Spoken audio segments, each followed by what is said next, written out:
Europe 1, bonjour.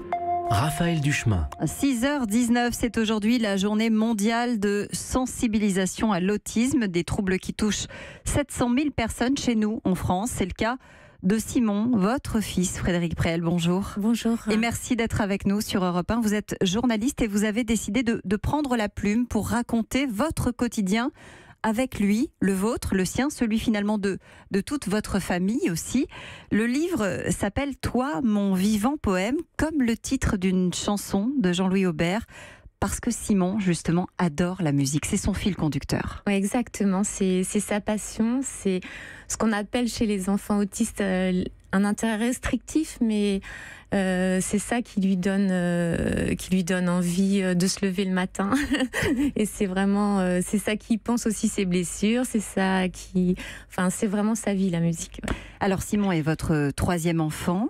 Quel âge a-t-il aujourd'hui ? Aujourd'hui, il a 11 ans. 11 ans. Quand est-ce que vous, sa mère, vous avez véritablement réalisé, accepté de voir ces différences ? C'est l'entrée à l'école maternelle qui a été un petit peu difficile parce qu'au bout d'une semaine, la maîtresse nous a dit soit il entre en rien, soit il comprend rien. Et donc avec son père, on a été un peu choqués, on a fermé nos oreilles et pendant plusieurs mois, on a essayé de ne pas tenir compte de ça parce que ça... On se disait, il est petit, il a le temps de grandir. Et puis, c'est une amie, un jour, 6 mois plus tard, un jour où justement, on disait, oh, la maîtresse, elle sait vraiment pas s'y prendre.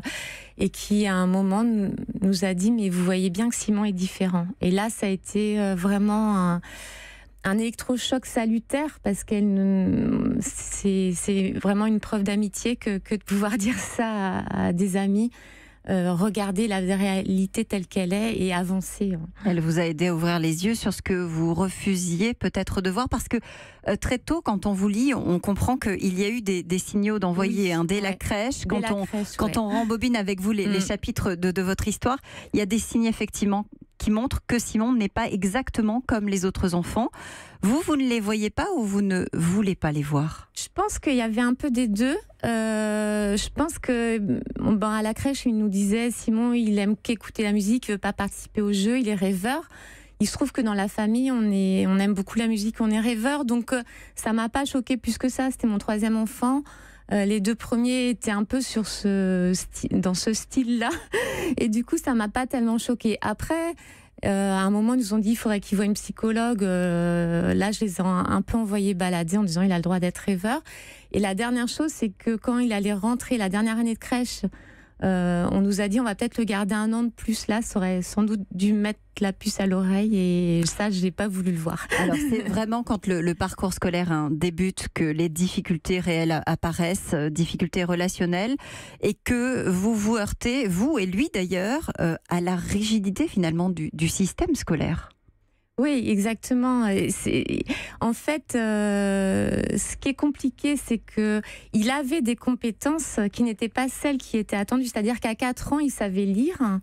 Mais malgré ça, le fait qu'il ne sache pas faire un bonhomme, qu'il n'ait pas envie de participer des fois à des jeux collectifs, à l'école où il était, voulait pas le faire passer en CP, alors qu'à 4 ans, il savait lire. Donc, c'est vrai que l'école n'est pas préparée, beaucoup d'écoles ne sont pas préparées à accueillir ce type d'enfants. Et vous dites, justement, c'est à l'école qu'il est considéré comme handicapé. L'Éducation nationale nous a imposé cette étiquette. Il fallait que Simon accède à ce statut pour être accompagné par une auxiliaire de vie scolaire. Oui, c'est ce que je dis souvent, si on habitait sur une île déserte et qu'on faisait nous-mêmes l'instruction de notre enfant, il ne serait pas considéré comme handicapé, il ne serait pas considéré comme autiste. C'est notre enfant et nous, on s'est adapté à son fonctionnement. C'est vraiment l'école qui est la rigidité de l'école qui fait qu'on est obligé de passer par ce statut d'handicapé qui, moi, effectivement, me choque. Il y a aussi des gens formidables que vous rencontrez, et ça, c'est important de le dire, notamment Madame Delizy, vous la nommez, c'est en CP, elle est directrice, et vous dites, si tout était à son image, l'application de la loi de 2005 sur la scolarisation des enfants handicapés ne serait plus un problème. Pourquoi ? Parce que on a la chance d'avoir fait des belles rencontres. C'est des personnes qui vont au-delà de ce qu'on leur demande. C'est-à-dire que Madame Delizy, la année, à la fête de l'école du CM2, quand on lui a dit au revoir, et elle pleurait. Et Simon m'a dit pourquoi elle pleure. Je dis pas parce qu'elle est contente de t'avoir accompagnée jusque-là, elle est triste de te quitter. Parce et moi, quand je lui ai dit merci, elle m'a dit mais j'ai fait ce métier pour accompagner ces enfants-là. Donc, on rencontre dans notre parcours de parents des gens qui sont de cet acabit. Frédéric Préel, vous avez failli vous ancrer en politique et vous le dites dans votre livre. Et vous avez changé d'avis. Vous dites les gouvernements ne voient qu'à court terme. Ils préfèrent finalement verser des allocations plutôt que d'investir véritablement dans l'éducation. Qu'est-ce que vous diriez à Sophie Cluzel qui va venir tout à l'heure? Elle sera là, la secrétaire d'État en charge du handicap.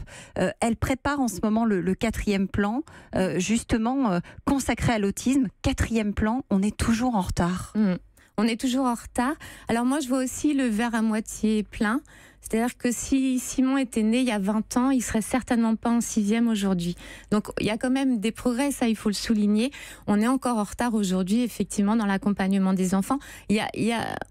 On a les bonnes conclusions, mais on n'est pas encore à l'action. Hein. Donc là, j'espère beaucoup en elle. Je sais que ça va arriver. La priorité, c'est quoi la priorité pour vous? La priorité, c'est d'accompagner les enfants à l'école. Aujourd'hui, il n'y a pas assez d'AVS. Il n'y a que 20% des enfants autistes qui sont scolarisés. Donc ça, c'est ça la priorité. Il y a aussi les adultes autistes dont il faut parler. Aujourd'hui, c'est bien beau de diagnostiquer, mais si après on ne les accompagne pas jusqu'à l'âge adulte, il y a aussi un effort dans les entreprises à faire pour accueillir ces personnes au profil autistique. On verra ce qu'en dit Sophie Cluzel tout à l'heure, 8h15, aux côtés de Patrick Cohen. Le livre s'appelle « Toi, mon vivant poème ». Il est paru aux éditions Le Duc Pratique. C'est un très beau message d'amour que vous envoyez. Merci Frédéric Préel d'être venu nous en parler. Merci à Simon aussi. Merci à vous. Europe 1.